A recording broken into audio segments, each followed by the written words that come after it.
சர்வாங்க தகன பலி, பாவ நிவாரண பலி, குற்ற நிவாரண பலி, போஜன பலி, சமாதான பலி எல்லாம் சேர்த்தால் ஹில்லஸ் மாஸ், கிருபாதார பலி. இயேசு அப்படிப்பட்ட பலியாக மரித்தார். புரியுதோ? எல்லாம் உண்மை. நமது பாவங்களுக்காக இரண்டாவது ஆதாமாக மரித்தார், உண்மை. மனுஷகுமாரனாக மரித்தார், ஊழியக்காரராக மரித்தார், மேசியாவாக மரித்தார், கிறிஸ்துவாக மரித்தார், எல்லாம் உண்மை. அநேகருக்கு தெரியாத உண்மை, தோட்டக்காரராக மரித்தார். தோட்டக்காரராக அவர் இந்த தவறை செய்தபடியினால் உன்னை துரத்தினேன், இப்பொழுது நான் ஒரு தோட்டத்துக்குள்ளே வந்து உன் பாவத்துக்காக உன் சாபத்துக்காக நான் மரித்து, தோட்டக்காரராக மரித்து, நான் கிழக்கு வாசலை உனக்கு திறந்து கொடுக்கிறேன். மோசே காலத்திலிருந்து இயேசு காலம் வரை அவர்களுக்கு ஒன்றும் புரிந்திருக்காது. அவர்கள் பார்க்கும் போதெல்லாம் கேருபீன்கள் தான் தெரிந்தார்கள். ஏதேன் தோட்டத்தை பார்ப்பது போல இயேசுவானவர் அதை கிழித்து தோட்டக்காரராய் மரித்தார். தோட்டத்திலே அடக்கம் பண்ணப்படுகிறார், உயிர் தெழும்புகிறார். இப்போ மரித்தது தோட்டக்காரராய் இருந்தால் உயிர் தெழ வேண்டியது யாராய் உயிர் தெழ வேண்டும்? தோட்டக்காரராய். ஆகவே அவருடைய நோக்கம், நான் முதலாவது யாருக்காவது நான் காட்சி கொடுக்கும் பொழுது பார்ப்பவனுக்கு விளங்க தேவையில்லை, ஆனால் நான் தோட்டக்காரராய்த்தான் தோன்றுவேன் என்று தோட்டக்காரனை போல உடை அணிந்து அந்த தோட்டத்திலே எருசலேமிலே இருந்தபடினால் எருசலேம் ஸ்லாங்கை பேசி, இஷ்யா ஏன் அழுகிறாய், யாரை தேடுகிறாய் என்று வேண்டுமென்றே அவளை குழப்பி, அவள் இவரை தோட்டக்காரன் என்று எண்ணி, அது பிழை அல்ல, அவள் எண்ணினது சரி, அவர் என்ன வைத்தார், அவள் எண்ணினது பிழை என்றால் சொல்லியிருப்பார், இல்லை இல்லை நான் தோட்டக்காரர் இல்லை, நான் தான் ரபூனின்னு. நோ, மவளே, நீ முதலாவது என்னைய தோட்டக்காரர்னு நீ நம்பணும், நீ நினைக்கணும், அதுக்கு பிறகு மற்ற விஷயங்கள் பேசலாம் என்று தோட்டக்காரர் என்று எண்ணி, ஐயோ இவரை தேடுறேன், இவருடைய சரீரத்தை நீங்கள் எடுத்திருந்தா சொல்லுங்கள், நான் எடுத்துக்கிறேன்னு வழக்கம் போல மரியா என்று கூப்பிடுகிறார், ரஃபூனி. அதோடு நம்முடைய சம்பவம் கதையும் முடிகிறது. அப்போ இயேசு யாராக எழும்புகிறார்? இயேசு யாராக மரித்தார்? தோட்டக்காரராக. இப்போ வெளிப்படுத்தல் 22க்கு நீங்கள் போனால் முதல் 2 வசனங்களை வாசிங்க. பின்பு பளிங்கு போல், இதுதான் கடைசி வேதத்தின் கடைசி அதிகாரம், கடைசி பரலோக காட்சி, புதிய பூமி காட்சி. இதுதான் ஃபைனல் அல்டிமேட்டம். இங்கு தான் வாழப்போகிறோம் நாம், கடைசியாக சதா காலமும் வாழப்போகிறோம். வாசிங்க. பின்பு பளிங்கை போல் தெளிவான ஜீவ தண்ணீர் உள்ள சுத்தமான நதி தேவனும் ஆட்டுக்குட்டியானவரும் இருக்கிற சிங்காசனத்திலிருந்து புறப்பட்டு வருகிறதை எனக்கு காண்பித்தான். நகரத்து வீதியின் மத்தியிலும் நதியின் இரு கரையிலும் 12 விதமான கனிகளை தரும் ஜீவ விருட்சம் இருந்தது. அது மாதந்தோறும் தன் கனியை கொடுக்கும். அந்த விருட்சத்தின் இலைகள் ஜனங்கள் ஆரோக்கியம் அடைகிறதற்கு ஏதுவானவைகள். ஆண்டவர் அடையாளமாக நமக்கு பரலோகத்தை எப்படி காட்டுகிறார்? எங்கே நதிகளும் மரங்களும் இருக்கும் தோட்டம். தோட்டம். ஆதி ஆகமத்திலேயும் அவர் தோட்டத்திலே தான் மனுஷனை வைக்கிறார். கடைசியிலே சதா காலமும் வாழுவதற்கும் நம்மை பரலோகம் என்கின்ற தோட்டத்திலே வைக்கிறார். இது உண்மையிலேயே ஜீவ விருட்சம் என்ற ஒரு மரம் இருக்குமா, உண்மையிலேயே நதி இருக்குமா, இதெல்லாம் தெரியாது. அவசரப்படாதீர்கள், சீக்கிரத்திலே போய் பார்க்கத்தானே போகிறோம். இந்த தம்பி, அந்த சின்ன பிள்ளைகள் எல்லாம் கொஞ்சம் பிந்துவார்கள்.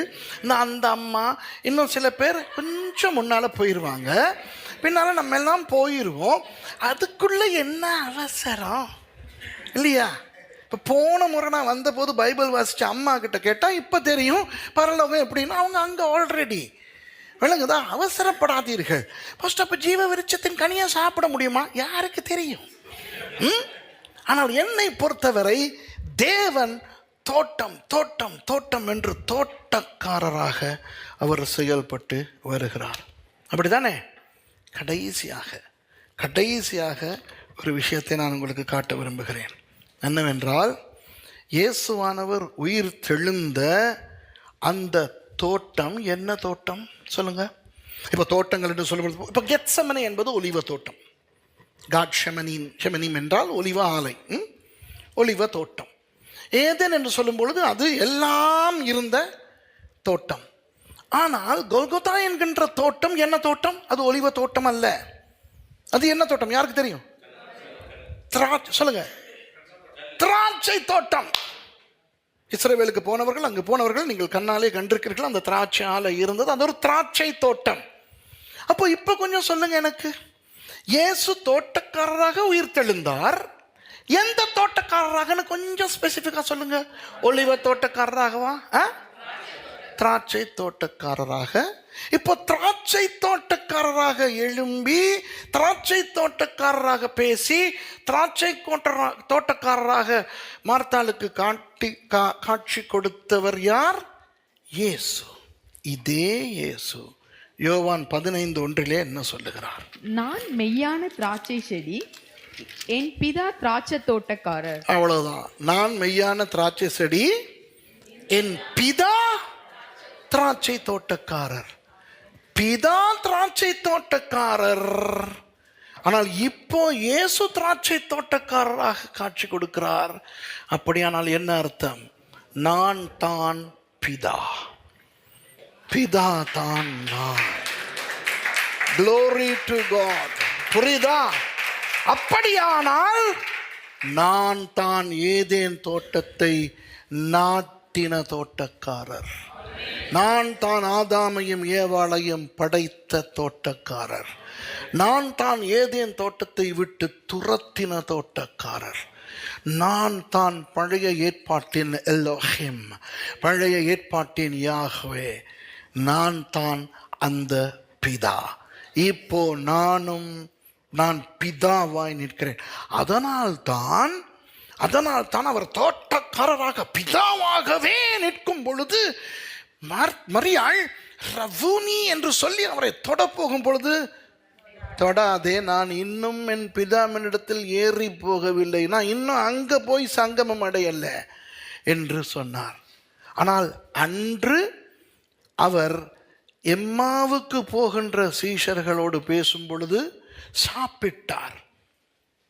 8ஆம் நாளில் தோமாவுக்கு சொல்லுகிறார், வந்து என்னை தொட்டு என் காயங்களில் விரலை போட்டு பார் என்று. அப்போ அந்த தோட்டக்காரராய் இருந்த அந்த ஒரு சில நடிகள், யாரும் என்ன தொடக்கூடாது. ஏன்? பிதாவை யாரும் தொட முடியாது. இயேசு பிதாவாய் நின்று கொண்டிருந்த நிலை, பிதாவாய் நின்ற நேரம். Praise the Lord. Glory to God. அப்போ இன்றைக்கு கிறிஸ்தவர்களாகிய நாம் எங்கே இருக்கிறோம்? நாம் அடையாள ரீதியாக ஏதேனுக்குள்ளே இருக்கிறோம்.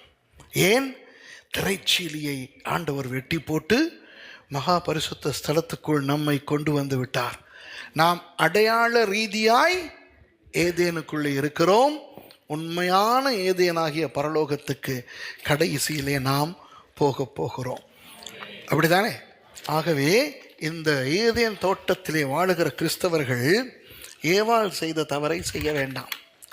இதை சொல்லி நான் முடிக்கிறேன். சாத்தான் என்ன கேள்வி கேட்டான் தெரியுமா?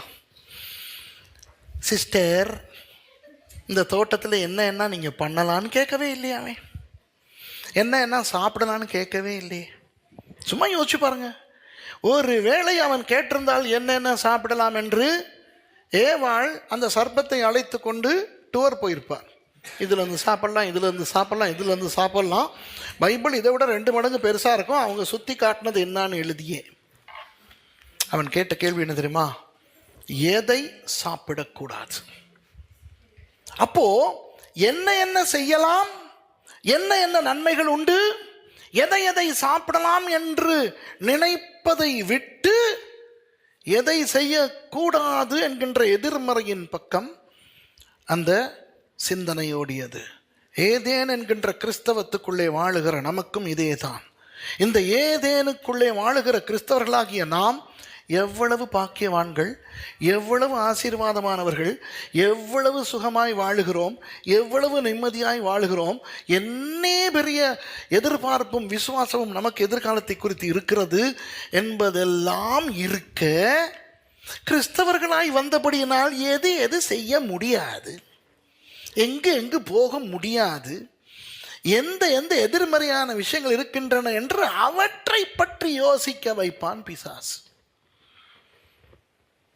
நீங்கள் தீர்மானித்துக் கொள்ளுங்கள், அவற்றை யோசித்து உங்களுடைய கிறிஸ்தவத்தை கண்ணீரில் செலவழிக்கப் போகிறீர்களா, அல்லது கிறிஸ்தவமாகிய ஏதேனுக்குள் வந்திருக்கிற நான் எவ்வளவு சந்தோஷமாக எவ்வளவு நிம்மதியாக வாழுகிறேன் என்று சந்தோஷமாய் வாழப் போகிறீர்களா? ஆகவே நீங்கள் தோட்டத்துக்குள்ளே வந்து விட்டீர்கள்.